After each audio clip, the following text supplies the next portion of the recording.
Holy crap, you came back. I cannot believe you guys came back for more. This is great. I appreciate it. I do. I love you. I'm not trying to get you butthurt.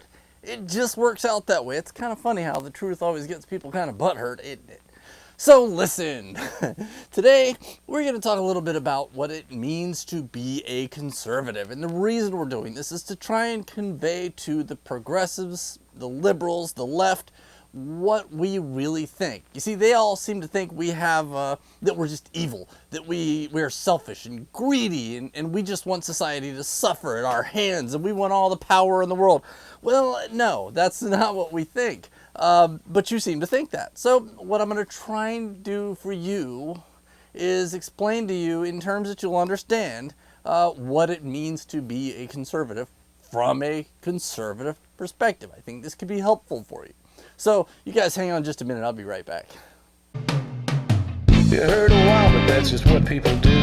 The theory is you always find somebody new. I guess there was a time I believe that was true, but now... So welcome back, guys. I really appreciate having you here. Look, you know that I have some serious health issues, and that's why it's been a couple of weeks. I want to apologize that you're not getting videos like you would normally get them, but like I said, I've been very sick. And I'm just now getting where I can do this again. So thank you for your patience. And for those of you who are back despite getting butt hurt, thank you for your resilience. Thick skin's important in this society. So moving on, those of you who are watching this today, I hope are mostly progressives. I hope that you're here to join us so that you can kind of get an idea of what we think without me trying to insult you, which is not the goal in here. You might get insulted because evidently I insult everybody every time I open my mouth. But I'm not here to insult you. That's not what I'm trying to do. What I really want to do is to help you understand where conservatives are. So let me give you a scenario, and I want you to think about for a second how you think it should be handled. Okay, so let's say you live in a fairly closed society. There's about 100 people living in your society with you, right?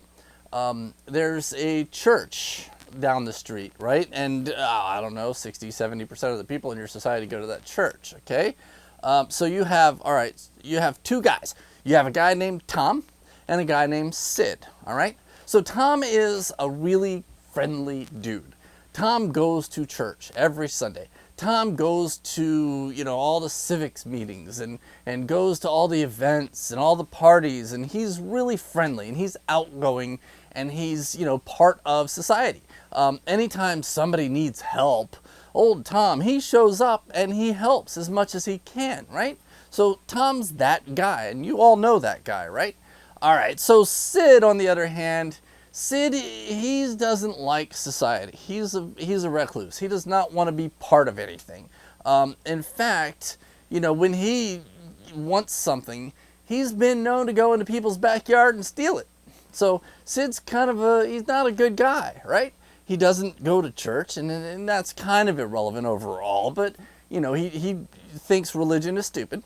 He thinks society is wrong about everything, and he's kind of a butthead to almost everybody he meets. So you have these two guys. Well, we live in a society where, we farm our own food and we provide for ourselves, and Tom, he provides for himself, and Sid provides for himself. But all of a sudden, one day, both of their houses, their yards, burned down. A massive fire that just destroys both of their properties. It's awful, right? It's a horrible, horrible, tragic event. And neither one of them have any means to rebuild. So what do they do? Okay? So Tom's plan is he goes to the church and he tells the people at church what happened. And he's like, guys, I'm in trouble. I can't feed my family. I need help. Can you help me? And the church comes together and they have these big drives. And they put his picture up and they say, our friend Tom, he's a good guy. He's, really been part of community. He's in a bad place. Can we help him? And people start bringing money, right? So, that's Tom's deal. So what Sid does is Sid says, well, I need help, but I don't have any friends. I don't go to church. I can't go to church and ask anybody. I don't have any other ideas. So what I'm going to do is I'm going to go to the government and have the government take money from everybody in community and give it to me.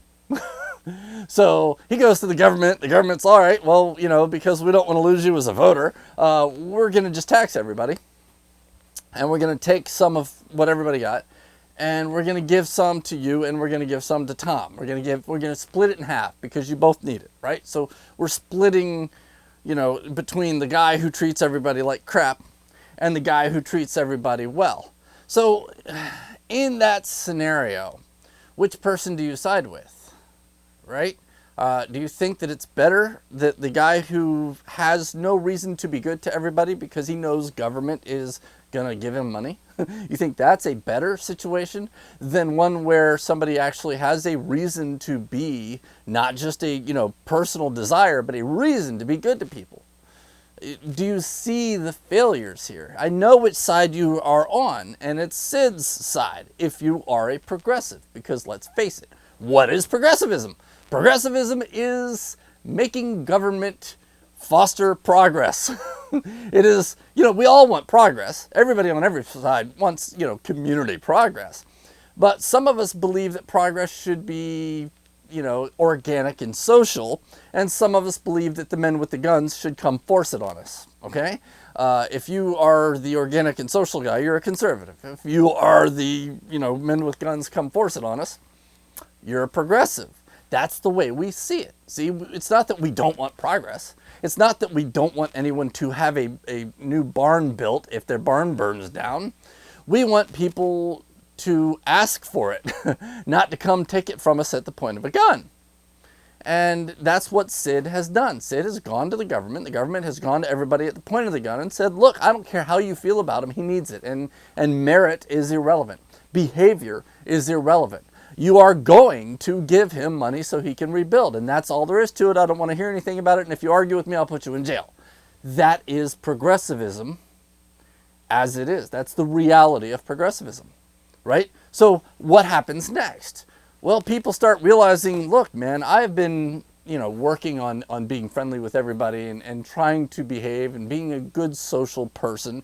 And it got me exactly what it got Sid, who is a dick, right?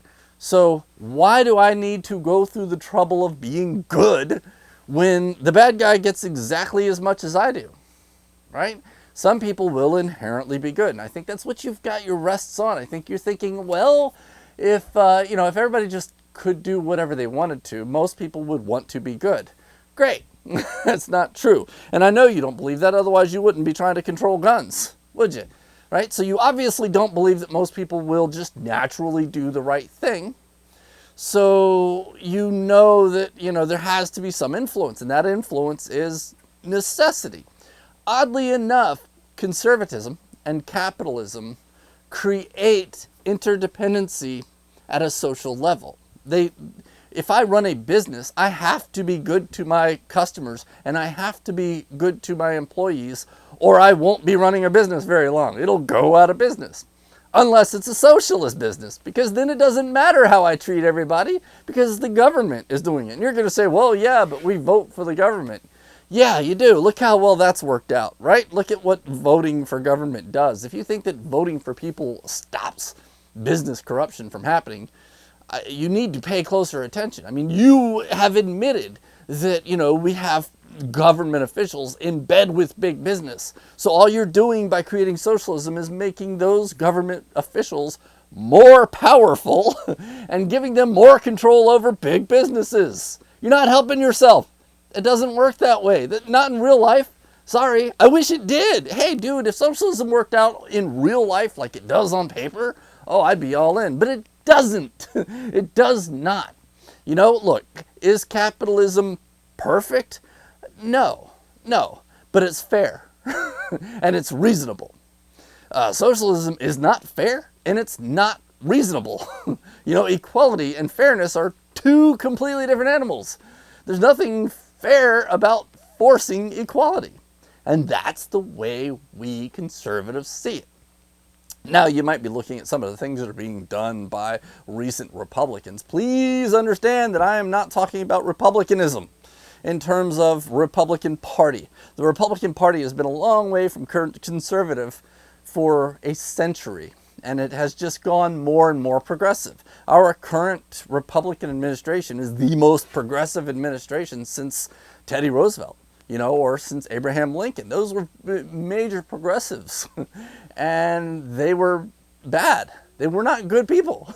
And we're back to progressive republicanism, and it's bad. But that's not what we're here to do. We're here to understand the difference between, what your utopian idea of progressivism is and what the reality of progressivism is. It's not healthy. It does not foster community. It forces community. And anytime you force community, you foster resentment. Right? So there's so much more here, but this is just the beginning for you. And if I get enough views and enough interest, I can go deeper. Ask me some questions. I'll explain it to you. I want you to understand why we think the way we do. Okay? So please don't be offended. Just come at me with some questions, some reasonable questions. Okay? Listen, guys, I appreciate you coming along. I'm sorry if I hurt your feelings. I didn't mean to. I just want this to be open and honestly discussed. Thank you so much. You guys take care. Love you.